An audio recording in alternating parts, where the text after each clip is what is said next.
வணக்கம் எனது அருமை உறவுகளே. டெய்லி நம்ம சேனலில் வந்து சைவம் பார்த்து போர் அடிச்சிருப்பீங்க. இன்றைக்கி நம்ம ஒரு அசைவம் நான்வெஜ் பார்க்க போகிறோம். சிக்கன் 65 எங்கள் ஸ்டைலில் நாங்கள் எப்படி பண்ணுறோன்னு பாருங்கள். அதுக்கப்புறம் நாட்டுக்கோழி குழம்பு இதுதான் செஞ்சோம். வாங்க அது எப்படி செய்கிறது அப்படின்னு பார்க்கலாம். நாட்டுக்கோழியெல்லாம் ஃபஸ்ட்டு மஞ்சள் உப்புலாம் போட்டு நாட்டுக்கோழி தனியாக குழம்பு க்ளீன் பண்ணி எடுத்தாச்சு. சிக்கன் 65க்கு பொரிக்கிறதுக்கு தனியாக கழுகி எடுத்து வச்சாச்சு. நாட்டுக்கோழி சிக்கனில் பொதுவாக எலும்பு நிறையா இருக்கும். அதனால் நம்ம வந்து சிக்கன் பொரிக்கிறதுக்கு பிராய்லர் வாங்கியாச்சு. ஏன்னா சின்ன பசங்களை அதானே பிடிக்குது. அதுக்கப்புறம் சிக்கன் பொரிக்கிறதுக்கு ஒரு 1.25 1.5 கிலோக்குள்ள சிக்கன். அதுக்கு வந்து 5 ஸ்பூன் சிக்கன் 65 மசாலா. அதுக்கப்புறம் இஞ்சி பூண்டுக்கு வந்து இஞ்சி தனியாக அரைச்சிட்டு தோல் சீவிட்டு அரைச்சிட்டு நல்லா கழுவிட்டு இறங்கி இடம் மண்ணாக இருக்கும். பூண்டை வந்து உரிக்க வேண்டாம், மொத்தமாக எடுத்து தனித்தனியாக அந்த ஒவ்வொரு பல்லாம் எடுத்துகிட்டு அந்த தோலோட கழுகிட்டு அரைச்சிருங்க. இப்போ 2 முட்டையோட வெள்ளைக்கரு அதை இதில் உடச்சி ஊற்றி, அதுக்கப்புறம் ஒரு 6 ஸ்பூன் தயிர். ஏன்னா உப்பு வந்து சிக்கன் 65 மசாலாலே போட்டிருக்கோம். 6 ஸ்பூனுக்கு 7 ஸ்பூன் தயிர் கூட போட்டுருவோம். தயிர் போட்டால் கொஞ்சம் நல்லா சாஃப்ட்னஸ் கிடைக்கும். அப்புறம் வந்து ஒரு லெமன் இருக்குது, அதை பிழிஞ்சு விடணும். இந்த எல்லா மிளகாத்தூள், அந்த இஞ்சி பூண்டு பேஸ்ட்டு, அதுக்கப்புறம் முட்டையோட வெள்ளைக்கரு, அதுக்கப்புறம் மஞ்சள் தூள், தயிர் இதெல்லாம் போட்டு நல்லா பிசைஞ்சிட்டு, அதுக்கப்புறம் இந்த பிசைஞ்சு வச்சுட்டு இந்த ஸ்போர்க்கு இருக்குல்ல ஸ்பூன், அதை வச்சு குத்துன்னு குத்திட்டு இருக்காப்புல. இப்படி குத்துனா தான் பட்டு ஒத்துப்பார். ஏன்னா அவருக்கு வந்து அது வந்து உப்பு காரம்லாம் உள்ளே இறங்கும் அந்த மாதிரி ஸ்பூனில் குத்தும் போது அப்படின்னு சொல்லிட்டு குத்திட்டு சிக்கன் சமைச்சேன். அப்படிதான் எப்போ பார்த்தாலும் குத்துறதான். அதான் கிரேவி வேறு மெனக்கட்டு வந்து குத்திட்டு வைக்கிறது உண்டு. இந்த சிக்கன் 65 அதெல்லாம் ரொம்ப பண்ண மாட்டேன். ஆனால் தங்கச்சி பசங்களுக்காக அடிக்கடி பண்ணுறதுனால அவளுக்கு ரொம்ப சாஃப்டாக நல்லாயிருக்கும். அதனால் ஸ்போர்க் வச்சு பதுக்கு குத்த கொடுத்தாச்சு. அவர் குத்திக்கிட்டு இருந்தார். ஒரு 15 நிமிஷமாக உட்காந்து ஒவ்வொரு சிக்கனாக எடுத்து குத்தி வச்சிட்டு இருந்தார். அதுக்கப்புறம் வந்து ஒரு 20 நிமிஷம் அதை அப்படியே மூடி வச்சாச்சு. 20 நிமிஷம்னா 20லேருந்து 30 நிமிஷம் வச்சுக்கலாம். அப்படி தனியாக வச்சுட்டு, அதுக்கப்புறம் இங்கே நாட்டுக்கோழி குழம்பு இருக்கு இல்லையா, அதுக்கான வேலை என்னென்னு பார்க்கலாம். அதுக்கு வந்து இப்போது ஒரு 1.5 கிலோவுக்கு மேலே நாட்டுக்கோழி சிக்கன். அதுக்கு வந்து ஒரு முழு தேங்காய் வேணுங்கிறவங்க போட்டுடுங்க. இப்போ எங்கள் ஊர் ஸ்டைலில் வந்து திருநெல்வேலி தூத்துக்குடி மாவட்டத்தில் வந்து தேங்காய் போடுறது உண்டு. அதுக்கப்புறம் சிக்கன் குழம்பு மிளகாத்தூள் இருக்குல்ல, அது வந்து ஒரு 6 ஸ்பூன் போட்டிருக்கா. அப்புறம் கொஞ்சோண்டு மஞ்சள் தூள், இந்த பட்டை கிராம்பு இதெல்லாம் இருக்குல்ல, இதில் 5 ரூபா பாக்கெட்டில் 2 பாக்கெட்டு. அது வந்து இஞ்சி பூண்டு கூட போட்டு அரைக்கிறதுக்கு. அப்புறம் மல்லித்தூள் வந்து ஒரு 5 ஸ்பூன். அப்புறம் மிளகாத்தூள் வந்து 3 ஸ்பூன். பெப்பர் தூள் வந்து ஒரு 3/4 ஸ்பூன். இப்படி எல்லாத்தையும் போட்டு தேங்காய் கூட கசகசா கொஞ்சம் இதெல்லாம் போட்டு தேங்காய் கூட போட்டு தண்ணி போட்டு நல்லா இது வந்து ஃபைன் பேஸ்ட்டாக அரைச்சி எடுத்துக்கோங்க. அதனால் கிச்சன் வேறு மாதிரி இருக்கும். அப்புறம் நல்லா தண்ணிலாம் ஊற்றி நல்லா அரைச்சி எடுத்துட்டு ஒரு குக்கர் வச்சு, தங்கச்சி சின்ன அண்ணி எல்லாருமே நல்லாவே சிக்கன் மட்டன் குழம்புலாம் வைப்பாங்க. அதனால் நல்லா ஃபைன் பேஸ்ட்டாக அரைச்சிட்டு, அப்புறம் அந்த இஞ்சி இருக்குல்ல, இஞ்சி க்ளீன் பண்ணி பூண்டு தோல் எடுக்காமல் அதை உரித்து வச்சு, அதையும் வந்து அது கூட வந்து அந்த பட்டை கிராம்பு ஏலக்காய் அதெல்லாம் போட்டு தனியாக அரைச்சி வச்சிடணும். இப்போ சிக்கன் 65 இருக்கு இல்லையா, சிக்கன் 65 பொரிச்சு எடுத்தாச்சு. அதுக்கு வெங்காயம் கருவேப்பிலை, உங்களுக்கு சிக்கனோட ஸ்மெல் ஒரு மாதிரி இருக்குது அப்படின்னா நீங்கள் அதில் கருவேப்பிலையும் போட்டு பொரிச்சிக்கலாம். அப்படி தான் இன்றைக்கி நம்ம கருவேப்பிலை போட்டு பொரிச்சிருக்கு. இந்த இஞ்சி பூண்டு இந்த தோலோடு போடும்போது இப்படி தான் இருக்கும். அப்புறம் இதுக்கு வந்து 5 பெரிய வெங்காயம், 4 தக்காளி எடுத்துருக்கோம்.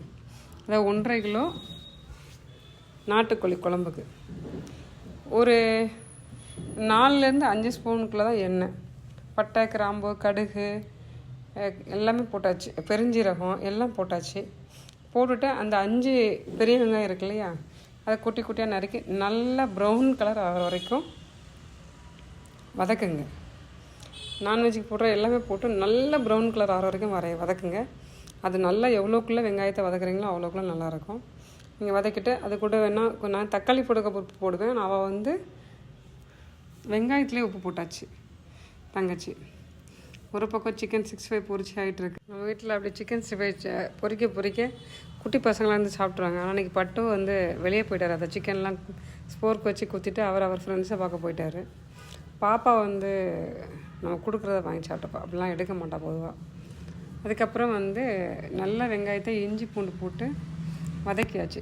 பாதி அளவுக்கு இஞ்சி பூண்டு வெந்த உடனே தக்காளி இருக்குல்ல, இது பட்டை கிராம்பெல்லாம் குறை அப்படின்னு அரைச்சி வச்சுருக்கோம்.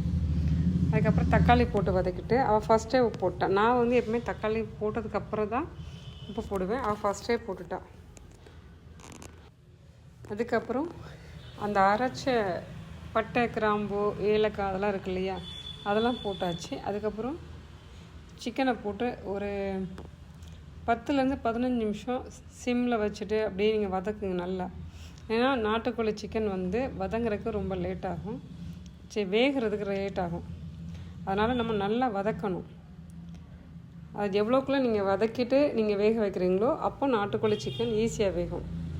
அதனால் இப்போ நீங்கள் நம்ம என்ன பண்ண பார்த்தாலும் நாட்டுக்கோழி சிக்கன் பண்ணுறீங்க அப்படின்னா நல்லா வதக்கிடணும். இப்போ வதக்கியாச்சு. வதக்கினதுக்கப்புறம் நம்ம அரைச்சி வச்ச எல்லாம் போட்டு அரைச்சி வச்சோம் இல்லையா, அந்த மிளகாத்தூள் மல்லித்தூள் எல்லாம் அந்த கரம் மசாலா தேங்காய் எல்லா இதையும் சிக்கனில் போட்டு கலரணும். இது கொஞ்சம் நல்லா வதங்கணும். இது ஒரு 5 நிமிஷம்லேருந்து 10 நிமிஷத்துக்குள்ளே ஒரு 7 நிமிஷம் வரைக்கும் வதங்க வச்சுடுங்க. அதுக்கப்புறம் அதுக்கு தேவையான தண்ணி. இப்போ எங்களுக்கு வந்து 10 பேருக்கு, அதனால் நம்ம என்ன பண்ணுறாங்க அப்படின்னா ஒரு 2 லிட்டர் தண்ணிக்கிட்ட ஊற்றிருப்பாள். தங்கச்சி வந்து 2 லிட்டர் தண்ணிக்கிட்ட ஊற்றிருந்தா. உங்களுக்கு இப்படி வதக்கெல்லாம் பொறுமை இல்லை அப்படின்னா வெங்காயம் தக்காளி இந்த அரைச்ச பேஸ்ட்டு இஞ்சி பூண்டு பேஸ்ட்டு எல்லாத்தையும் தேங்காய் கூட அரைச்சிட்டு, இல்லை தேங்காய் போடலாம்னா இஞ்சி பூண்டு பேஸ்ட்டு பட்டை கிராம்பு எல்லாத்தையும் விட்டு சிக்கன் எல்லாத்தையும் ஒரேடியாக நீங்கள் போட்டுடலாம். போட்டு மொத்தமாக வதக்கிட்டு, இப்போ பேச்சுலர்ஸ்லாம் இருக்கீங்கன்னு வச்சுங்களேன், இது எல்லாமே வந்து மொத்தமாக போட்டு எண்ணெயை ஊற்றிட்டு கடுகு அதெல்லாம் பொட்டெல்லாம் போட்டுட்டு எல்லாத்தையும் வெங்காயம் தக்காளி சிக்கன் இந்த அரைச்சது எல்லாமே போட்டுட்டு அப்புறம் உப்பு தேவைக்கு செக் பண்ணிவிட்டு தங்கச்சி வந்து கொத்தமல்லியும் போட்டுடுறா. கொத்தமல்லியெல்லாம் போட்டு தேவைக்கான தண்ணியை ஊற்றிட்டு, அதான் ஒரு 2 லிட்டர் தண்ணியும் ஊற்றிருப்பாள். 2 லிட்டர் தண்ணியும் ஊற்றி அப்புறம் நீங்கள் தண்ணி ஊற்றினதுக்கப்புறம் உப்பு கரெக்டாக இருக்கா காரம் கரெக்டாக இருக்கான்னு நீங்கள் செக் பண்ணுறது உங்களோட வேலை. இப்போது தங்கச்சி வந்து கொஞ்சம் காரம் சேர்ப்பா. அதுக்கப்புறம் செக் பண்ணிவிட்டு திருப்பி காரம் கம்மியாக இருக்க சொல்லிட்டு திருப்பி வந்து ஒரு 1/4 ஸ்பூன்ட்டு மிளகுத்தூள் போட்டாள். வத்தல் தூள் வேண்டான்னு சொல்லிட்டு மிளகுத்தூள் போட்டால், ஏன்னா சிக்கன் மட்டனுக்கெலாம் பொதுவாக மிளகுத்தூள் போட்டால் ரொம்ப நல்லதுன்னு சொல்லிட்டு, அதுவும் நாட்டுக்கோழி சிக்கன் அதனால் கொஞ்சம் மிளகுத்தூள் போட்டுக்கிட்டா. மல்லித்தூள் தவிர எல்லாமே கடையில் உள்ள தூள் தான். அவள் வந்து மிளகாத்தூள்லாம் அரைக்க தெரியாது, அவள் அரைச்சதும் கிடையாது. அதனால் நம்ம வந்து மல்லித்தூள் வந்து அரைச்சி கொடுத்தது அவங்க அண்ணி. அதனால் அதை மட்டும் போட்டால் மிச்சம்லாம் கடையில் வாங்கின தூள். இப்போ தண்ணியெல்லாம் ஊற்றியாச்சு. இப்போ வந்து உப்பெல்லாம் செக் பண்ணியாச்சு. இப்போ நம்ம குக்கரில் வந்து 4 விசில் இல்லது 5 விசில். நம்ம ஏற்கனவே நம்ம சிக்கனை வந்து நாட்டுக்கோழி சிக்கனை வந்து நல்லா வந்து வதக்கியாச்சு. நீங்கள் நல்லா வந்து அதை வதக்கி எடுத்தாச்சு அப்படின்னா நீங்கள் ஒரு 4 விசில் இல்லது 5 விசில் கொஞ்சம் நீங்கள் செக் பண்ணிக்கிட்டு அதுக்கப்புறம் விசில் வைக்கலான்னா 4 விசிலே எடுத்துடுங்க. இப்போ சிக்கன் குழம்பு ரெடி ஆக போகுது. இப்போ வந்து நம்ம வந்து ஒரு 5 விசில் தங்கச்சி வச்சா, ஏன்னா நம்ம வந்து கொஞ்சம் பெரிய பெரிய சைஸாக போட்டிருந்தோம். அப்புறம் சிக்கன் வந்து அடுப்புலேருந்து சிக்கன் குழம்பு 5 விசில் வச்சு அப்புறம் இறக்கிட்டு அவள் வந்து ஸ்ட்ரீமை உடனே எடுத்துட்டா. ஏன்னா 4 விசிலுக்கு பதில் 5 விசில் வச்சதுனால ஸ்ட்ரீமை உடனே எடுத்துட்டா. அது இப்படி தான் இருந்துச்சு. அப்புறம் ஒரு 5லேருந்து 10 நிமிஷம் மறுபடியும் ஸ்டவ்வில் வச்சு கொதிக்க விட்டு செக் பண்ணிடணும். அதுக்கப்புறம் இப்போ நாட்டுக்கோழி குழம்பு இது வந்து கொஞ்சம் வரையிற குழம்பு வச்சிங்கன்னா 10 நிமிஷம் கொதிக்க விட்டுருக்கா.